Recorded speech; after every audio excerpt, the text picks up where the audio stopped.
దుబారా ఖర్చులు చేస్తున్నప్పుడు రాజకీయ నాయకులు ఒక 5 ఏళ్ళు ఉంటారు, వెళ్ళిపోతారు. అలాగే ఇంకో 10 ఏళ్ళు ఉంటారు, 15 ఏళ్ళు ఉంటారు.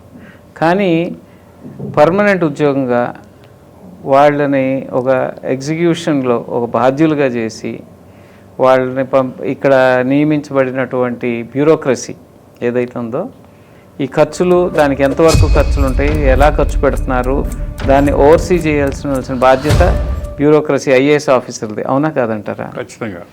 మరి దుబారా ఖర్చులు చేస్తున్నప్పుడు మౌనం వహించేటువంటి ప్రేక్షక పాత్ర వహించి డూడు బసంలాగా తల ఊపేసేసి పాలకుడు ఎక్కడ సంతకం పెట్టమంటే అక్కడ సంతకం పెట్టి ప్రజా ధనాన్ని దుర్వినియోగం చేస్తున్నటువంటి ఈ బ్యూరోక్రాట్స్ని ఏమనాలి, ఏ విధంగా శిక్షించాలి వాళ్ళని?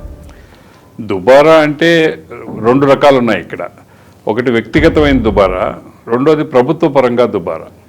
వ్యక్తిగతంగా దుబారా అంటే అమరావతి నుంచి గన్నవరం పోవడానికి కార్లో బదులు హెలికాప్టర్లో పోవడం దుబారా.